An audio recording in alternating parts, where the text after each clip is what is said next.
Bonjour à tous. En effet, lorsque Séverine Cachat, la directrice du Centre français du patrimoine culturel immatériel, m'a sollicité au mois d'août ou de septembre l'année dernière, je ne sais plus exactement, pour savoir si nous pouvions venir avec des éléments un peu inédits à cette conférence, cette 4e conférence internationale du projet IMP.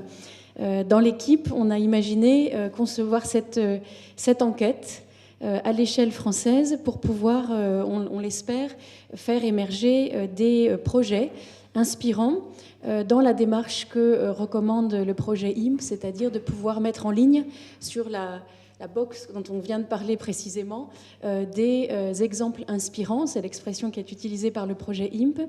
Et pour ce faire, on a lancé, à partir du mois de novembre, avec l'aide d'Alexandra de Liniers, qui est dans la salle, cette enquête qui a été menée avec l'aide d'autres services ministériels. Une enquête qui n'avait jamais eu lieu à cette échelle et avec cette cible. Dans un délai finalement assez court, elle a été menée de novembre à janvier dernier. C'est ce qui explique peut-être aussi que le taux de réponse soit de 1 musée sur 4 parmi ceux qui ont été sollicités, mais ça permet quand même de couvrir une centaine de musées français et des cas extrêmement différents en termes d'échelle. Et c'est les résultats de cette enquête, résultats tout à fait immédiats, puisqu'on va ensuite, je vous le montrerai comment les restituer sur d'autres plateformes, que l'on a pu constituer. Donc cette enquête a été effectivement faite vraiment pour l'intervention d'aujourd'hui, pour cette conférence internationale, et notre objectif était d'essayer de trouver des réponses aux questions suivantes. Quelle est la place du patrimoine culturel immatériel dans les outils de gouvernance et de programmation des musées ? Comment le PCI est-il pris en compte concrètement dans les manifestations culturelles, dans les projets pédagogiques, dans les actions de médiation des musées ? Et puis, est-il possible de repérer des projets inspirants que l'on pourrait ensuite faire valoir, mettre en valeur et faire connaître du reste du réseau pour justement en inspirer d'autres, servir un peu de boîte à idées ou d'expériences passées ou de contacts, notamment entre collègues du réseau des musées français. Donc, rapidement pour les collègues européens ici, donc on a une histoire qui remonte à 2006 entre la France et le PCI et 10 années nécessaires pour que le patrimoine culturel immatériel soit intégré à la définition officielle du patrimoine en France.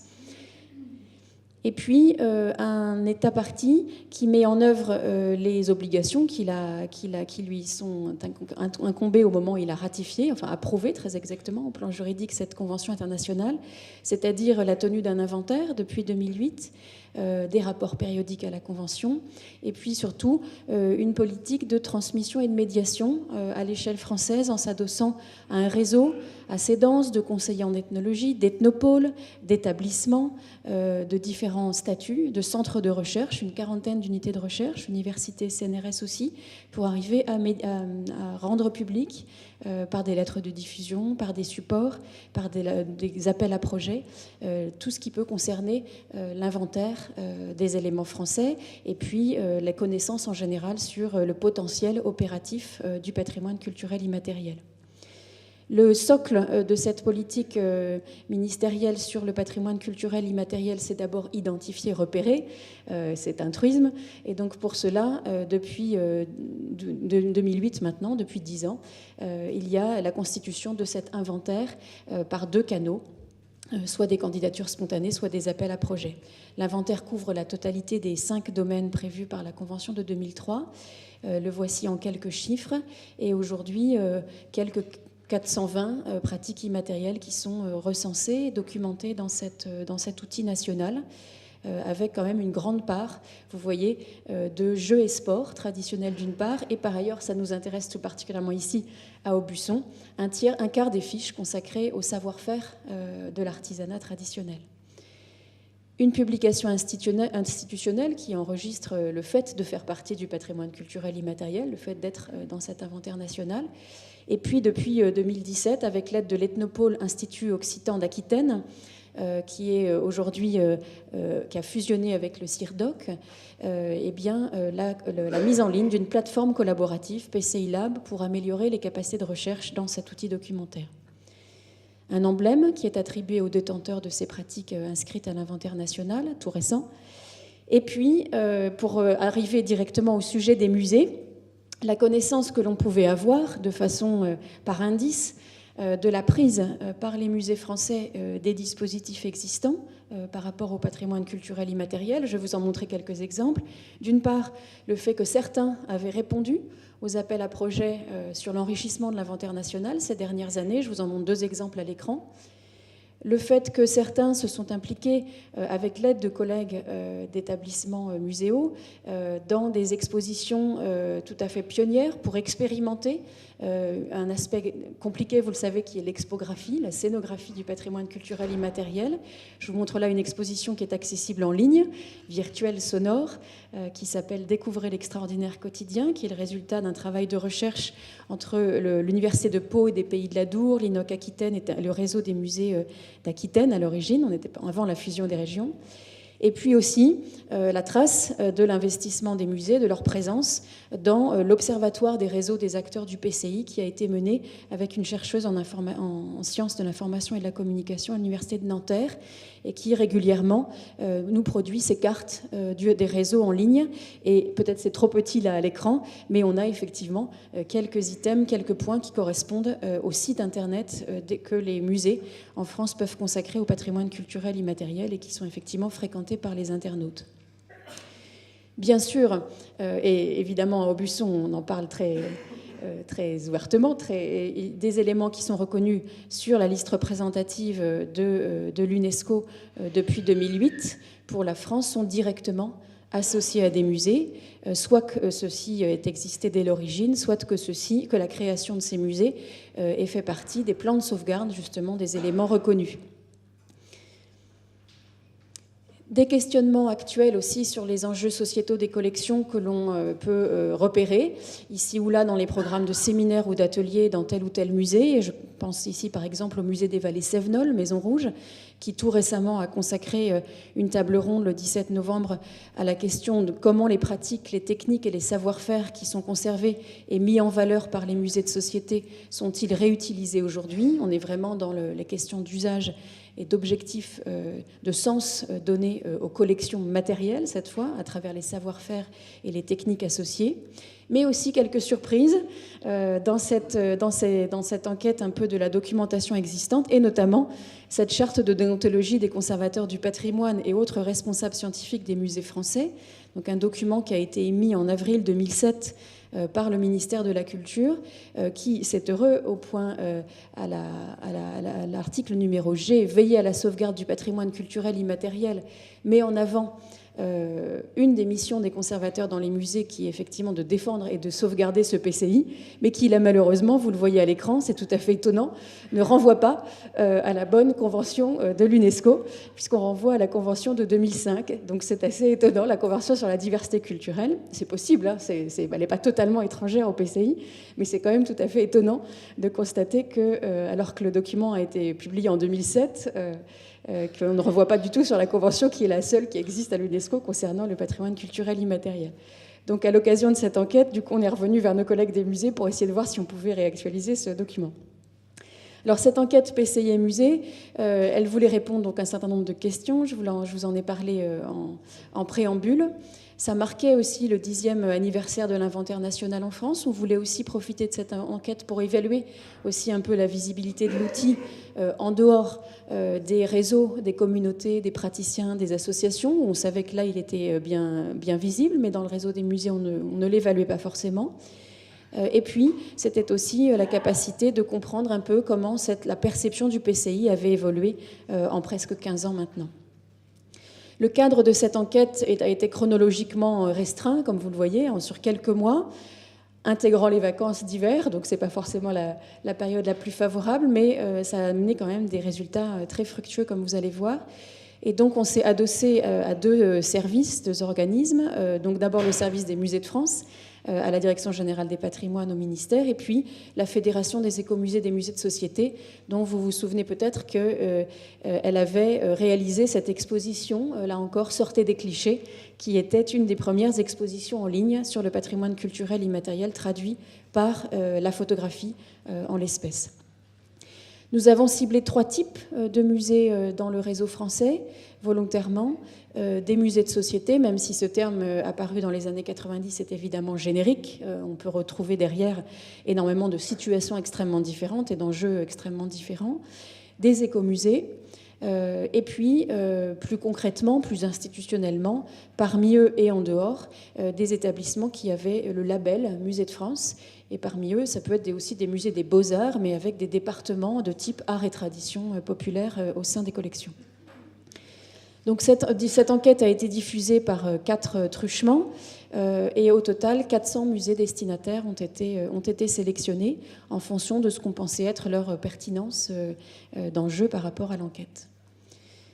Les questions posées ont été les suivantes. D'abord, dresser cet état des lieux. Vous en avez quelques questions qui sont là à l'écran. Et ensuite, très concrètement, essayer de mesurer comment le PCI peut être présent dans les outils de gouvernance. Donc les projets scientifiques et culturels, les programmes, la programmation des services éducatifs ou culturels, des services des publics, les rapports d'activité, les documents qui peuvent accompagner la politique de conservation des collections aussi. Et puis, s'engager aussi dans la question de la perception. Donc, c'est plus une question qui intéresse le PCI, la médiation, dans une question de perception du PCI par les visiteurs lorsque cet outil, le patrimoine culturel immatériel, est utilisé pour faire comprendre les collections, pour les valoriser et pour les ancrer dans un environnement territorial. Et enfin, faire remonter des projets intéressants. Donc, une 50aine de questions en tout, dont 10 étaient obligatoires dans ce questionnaire. Nous avons donc reçu presque 100 réponses, 99 réponses, soit 25%. Donc un musée sur 4 a répondu. Vous voyez ici les profils des musées qui ont pu répondre. Donc essentiellement 3/4 de musées de France, presque la moitié qui adhèrent à la fédération dont j'ai parlé tout à l'heure, écomusée, musée de société. Et puis pratiquement 2 sur 3 des musées relèvent d'une collectivité territoriale, conseil régional, conseil départemental ou collectivité. Nous avions volontairement démarré cette enquête en proposant un certain nombre de termes avec des intrus pour essayer de voir quelles étaient les notions qui étaient les plus directement associées au patrimoine culturel immatériel dans les musées qui répondaient à l'enquête. Alors c'est exprès que nous avions mis des notions comme de mémoire, par exemple, pour essayer d'appuyer immédiatement là où il faut interroger cette question. On avait mis aussi cette confusion qu'on peut trouver parfois dans le champ du patrimoine avec les archives numériques, les archives électroniques. Parfois, on appelle ça, on parle de patrimoine immatériel chez les informaticiens ou chez les archivistes parfois, mais c'est bien des archives électroniques. Donc, on avait mis exprès un certain nombre d'intrus. Et vous le voyez que ce sont les savoir-faire artisanaux qui sont arrivés en tête des choix, comme la notion la plus proche du PCI. La mémoire est arrivée en seconde position, ce qui est intéressant parce que la question de la mémoire pour le PCI n'est pas si claire. On n'est pas tourné vers le passé, on est sur un patrimoine vivant. Et on retrouve ensuite quasiment à égalité les archives orales, les arts et traditions populaires, les pratiques artisanales et les pratiques et les expressions orales. À la question, le PCI crée-t-il du lien entre les collections et les habitants ? Là, il y avait effectivement une réponse à cocher oui, non, et ensuite des indications de pistes selon lesquelles ce lien pouvait être créé.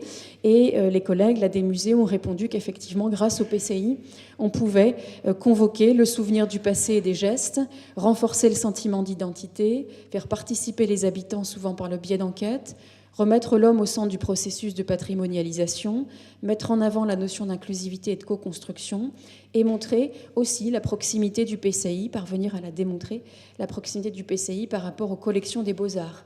Certains collègues nous ont écrit que le PCI pouvait donner du sens aux collections, je cite, ouvrir un espace de dialogue, désacraliser les collections pour les rendre vivantes, légitimer l'existence d'un musée sur le territoire par les actions qu'il induit envers les habitants, permettre d'introduire la notion d'échange entre le musée et le territoire, ou encore réduire la hiérarchie ascendante.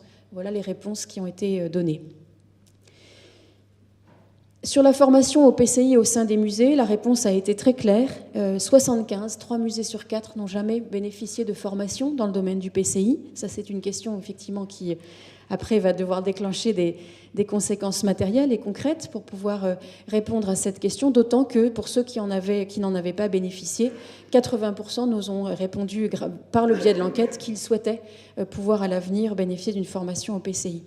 Lorsque ça a été le cas, pour les 21 qui ont eu ces formations, ça a été la plupart du temps 13 sur 7 dans le cadre d'une formation initiale au moment de la formation au métier exercé dans le musée.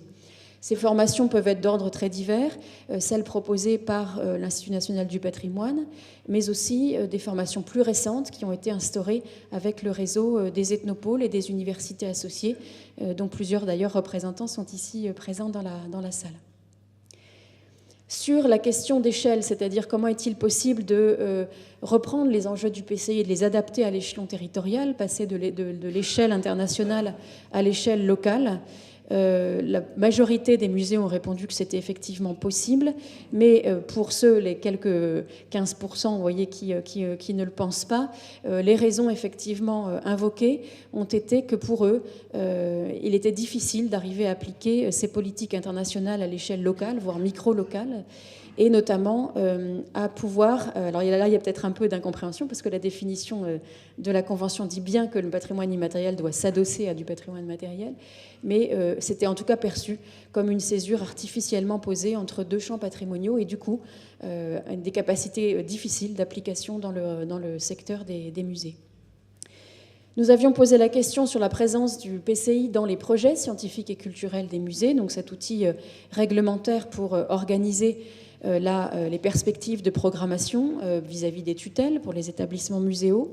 Et la réponse a été intéressante parce que plus de 50%, vous voyez, 54% des musées qui ont répondu ont intégré de fait le PCI dans leurs projets scientifiques et culturels, avec pour un quart d'entre eux une notion plutôt présente. Et pour ceux qui ne l'ont pas encore fait, il a été répondu par l'enquête que, vous savez que c'est un document qui est refait régulièrement, que de fait cette notion allait être mise en valeur davantage dans l'édition suivante. Alors je vous montre juste 2 exemples à l'écran, parce que cette enquête a permis aussi de collecter, tant auprès de ceux qui ont répondu qu'auprès du service des musées de France, une bibliothèque de projets scientifiques et culturels intégrant le PCI, que l'on maintient dans le département et que l'on va mettre à jour, que l'on tiendra à disposition aussi des collègues dans les cadres de formation que j'expliquerai après. Et vous avez ici 2 exemples à l'écran. Le PSC de la manufacture de Sèvres, par exemple, son PSC récent, a toute une partie qui est consacrée aux articulations entre patrimoine matériel et immatériel. Et à droite, le cas du musée d'Arudi, Maison d'Ossao, à Arudi, qui précisément a construit toute sa politique de rénovation du musée, de la programmation scientifique du musée, avec la création d'un PSC qui articule absolument partout la notion de PCI. Il date de 2018, je vous le cite ici en exemple. Ce qui était aussi une révélation de cette enquête, ce qui amène aussi à se poser des questions sur la diffusion des outils documentaires, c'est que ce qui fait le socle de la qualification même de patrimoine culturel immatériel, c'est alors le fait d'être inscrit à l'inventaire national ou pas. D'un point de vue juridique, c'est une nomination qui fait qu'il s'agit de PCI ou pas, pour les juristes. Là, en réalité, c'est assez étonnant de voir que 3 musées sur 4, plus de 3 musées sur 4, ne connaissent pas du tout et le contenu de l'inventaire national ou les fiches de la Convention de 2003. Et donc seulement 2 musées sur ceux qui ont répondu arrivent à faire un lien entre ces outils qui sont en ligne avec des hyperliens, avec des permaliens, donc les liens sont possibles, vers leur propre base de données notamment, ou vers leurs publications, etc. Donc là, il y a tout un domaine à développer pour arriver à construire, c'est peut-être le cas dans d'autres pays européens d'ailleurs, pour arriver à construire des ponts entre les ressources de cet outil documentaire et l'usage qui peut en être fait d'un point de vue d'histoire des collections, d'usage des collections dans les musées. Dans la programmation culturelle, de manière majoritaire, les musées qui ont répondu l'ont intégré de façon extrêmement variée. Vous en avez ici quelques exemples dans les modalités d'application. C'est là où la restitution du projet montrera des exemples plus concrets, avec des sons, avec des vidéos. Et vous voyez que 2 musées sur 3 utilisent le PCI lors des événements nationaux, Journée européenne du patrimoine, Nuit des musées, Journée européenne des métiers d'art ou Rendez-vous au jardin. Dans les outils de médiation, ce sont essentiellement les domaines des savoir-faire, des pratiques festives et des pratiques sociales qui, parmi les 5 domaines de la Convention, sont utilisés au sein de l'action culturelle des musées. Et puis, quelques-uns ont répondu qu'ils font spécifiquement des manifestations qui sont en lien avec des éléments qui sont inscrits à l'occasion de telle ou telle journée européenne du patrimoine ou de tel ou tel rendez-vous au musée. Comme outil de médiation, là où c'était intéressant, c'est de voir avec quel type de partenaires les musées peuvent créer soit des conventions, soit des liens particuliers pour pouvoir incarner leurs souhaits en termes de programmation, d'action culturelle et d'animation de manifestations. Et on a là, tout autour des musées, l'instauration de partenaires qui ne sont pas des partenaires publics, qui sont pour la plupart des partenaires associatifs, vous voyez, 3 cas sur 4, éventuellement d'autres musées, des universités, des médiathèques, des centres de recherche. Mais ce qui marque effectivement, c'est l'aspect majoritaire de l'intervention associative dans un cadre d'un partenariat muséal grâce au patrimoine culturel immatériel. Donc là, c'est encore une possibilité, grâce au PCI, d'arriver à créer ces ponts entre le public et le privé aussi, et de faire intervenir, en poussant les portes du musée, des nouveaux partenaires, de nouveaux statuts juridiques aussi d'institutions partenaires ou d'organismes partenaires. Il est très rare, en revanche, dans les ateliers qui sont proposés par les services des publics, qu'un atelier soit, sauf cas que je vous montrerai après, soit spécifiquement centré sur le patrimoine culturel immatériel. Il est plutôt utilisé à titre d'outil, comme support, mais rarement en tant que tel, sauf cas marginaux. Bien sûr, on a posé la question de la place du patrimoine culturel dans le dispositif multiministériel de l'EAC, de l'éducation artistique et culturelle, qui est une conséquence, vous le savez, de la loi d'orientation pour l'école en France, avec la capacité effectivement de financement spécifique, notamment délégué à l'échelon régional pour le ministère de la Culture par les DRAC, et de fait l'existence de ce financement possible de classes et d'actions en direction des scolaires intégrant des expressions artistiques a beaucoup fait pour la présence du PCI en pont entre le musée et le milieu scolaire. Et ça aussi, on en a beaucoup d'exemples qu'on a pu compiler grâce à cette enquête. La question qui a été posée aussi, c'est comment traduire dans des ressorts scénographiques le patrimoine culturel immatériel dans les musées. Et c'est là où souvent l'innovation, puisque c'est le thème de ces 2 journées, et la recherche sur les dispositifs expographiques a été la plus intéressante, avec beaucoup d'exemples qui nous ont été remontés, qu'on essaiera de lister et d'organiser pour donner aussi des exemples et pouvoir les diffuser, avec notamment une recherche dans la direction des dispositifs les plus immersifs possibles pour le public. La visite guidée, évidemment, reste prédominante, mais vous voyez qu'avec un certain nombre de moyens, qui sont d'ailleurs relativement traditionnels, qu'on connaissait déjà, mais qui ont été adaptés au PCI, on arrive aujourd'hui à retraduire cette immatérialité du patrimoine dont il est question ici, qui est effectivement le point compliqué à faire comprendre. Après cette première étape qui était l'exploitation des résultats de cette enquête, pour compléter, une petite dizaine d'entretiens in situ ont été menés en fonction des réponses qui avaient été données au questionnaire pour essayer d'approfondir les projets signalés comme inspirants ou qui nous avaient semblé pouvoir faire l'objet ensuite d'une diffusion et d'un partage. Et c'est ainsi que des musées de tailles très diverses, de statuts très divers, de rattachements institutionnels très divers ont pu être visités au cours de ce mois de janvier et tout début février. Donc je vais vous montrer quelques exemples à l'écran. Bien sûr, la restitution sera plus approfondie, avec à chaque fois le souci d'aller chercher dans chaque structure les opérations, les dispositifs, les actions qui avaient pu être menées pour questionner le PCI comme outil, comme moyen de médiation pour le public, comme financement aussi ou comme partenariat associatif. Donc ici, au musée de Seine-et-Marne, ce sont les questions de la relation avec les habitants, en particulier, qui ont été mises en avant, et les ateliers qui sont proposés avec le territoire. à la Cité internationale de la tapisserie. J'insisterai pas puisque je suppose que la visite sera faite aussi dans ce sens dans ces 2 jours.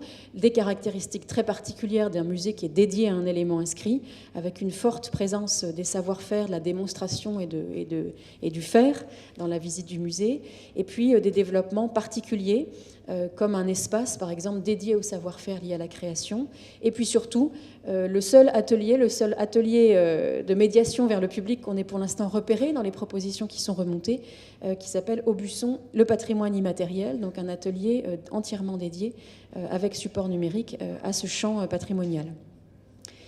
Dans d'autres secteurs, ici à Argenton-sur-Creuse, au musée de la chemiserie et de l'élégance masculine, ce qui était intéressant de voir, c'est un autre type de projet entre DRAC, université, institution et tout un territoire, pour essayer de travailler sur les liens justement entre mémoire et savoir-faire encore contemporain autour du projet Viva Memory sur le patrimoine immatériel et matériel industriel en région Centre-Val de Loire. Au port-musée de Douarnenez, l'axe a été mis de façon très très active sur l'implication de la communauté du musée, c'est-à-dire ici les douarnenistes, pour arriver à réfléchir ensemble à la programmation du musée, à donner les idées ensemble, à les faire intervenir à tout moment. Et en particulier, c'est le cas de la prochaine exposition qui sera inaugurée en avril, Marin à l'encre, sur les cafés de marins et les pratiques sociales des cafés de marins aujourd'hui, où tout s'est construit grâce à 3 ans d'entretien menés par une fédération d'associations bretonnes, vous le voyez, dans le cadre d'un appel à projet aussi du Conseil régional de Bretagne. L'écomusée du Marais vendéen a retenu l'attention aussi en raison de sa très riche proposition d'ateliers pratiques, de démonstrations, où on donne à comprendre le patrimoine culturel immatériel par la fabrication, par des ateliers, par la pratique, par des techniques qu'on acquiert. Au Musée international de la parfumerie, ce sont les dispositifs immersifs qui ont semblé là extrêmement intéressants pour arriver à comprendre la fabrication d'un parfum. Vous en avez quelques exemples à l'écran. Au musée d'Angoulême, c'est le numérique, qui était un projet là, très intéressant sur un projet transmédia pour arriver à montrer comment on arrive à intégrer la question du PCI dans des dispositifs d'exposition de collections extra-européennes. On retrouve du reste une contribution de Séverine Cachat dans le site qui a été conçu pour accompagner cette exposition, exposer les arts extra-européens. Et au musée d'Arudi, Maison d'Ossao, donc je vous en ai parlé tout à l'heure, la conception d'un projet scientifique et culturel tournant entièrement autour du patrimoine culturel immatériel, qui a été imaginé dès l'origine comme un outil qui permet justement de respecter cette diversité culturelle, cette interculturalité dont on avait besoin sur le territoire haut-salois. Et vous voyez que tous les axes de développement du musée ont été conçus autour de la question de la participativité, de l'inclusion, de la coopération. Alors comment ces résultats seront-ils synthétisés, diffusés ? Avec les collègues du service des musées de France, nous allons passer maintenant à la rédaction d'un petit vade-mecum enrichi d'exemples qui va être publié donc sur le site du département du pilotage de la recherche et de la politique scientifique que vous avez à gauche à l'écran. Nous allons aussi réaliser, et ça a démarré, une muséofiche qui va être diffusée dans le réseau des musées d'une 30aine de pages pour arriver à synthétiser l'information recueillie, donner les contacts, donner les modalités, les outils, les dispositifs aussi de financement qui ont pu être convoqués pour réaliser ces projets qui sont remontés. Et puis, pour répondre à la question qui nous avait été soulevée par les sondés, nous avons demandé à l'INP, à l'Institut national du patrimoine, d'intégrer au catalogue 2020 de formation continue une session dédiée qui s'appellera le PCI, quel outil pour les musées, de la théorie à la pratique, pour arriver justement à faire remonter et à faire fructifier les résultats de cette enquête. Et puis naturellement, si le projet IMP le souhaite, nous pourrons déposer ces éléments sur la box du site internet du projet. Je vous remercie. Bonjour. Un musée sur 4, c'est finalement un taux de réponse assez faible, bien que je sais que les musées français sont très sollicités par des enquêtes qui reviennent fréquemment et il n'y a pas beaucoup de temps dans l'agenda des responsables pour répondre. Mais ça soulève quand même une question, je trouve, derrière. Qu'est-ce qu'on pourrait faire, qu'est-ce qu'on pourrait mettre en œuvre pour mobiliser les 3 musées sur 4 qui restent, semble-t-il, relativement peu concernés par la question.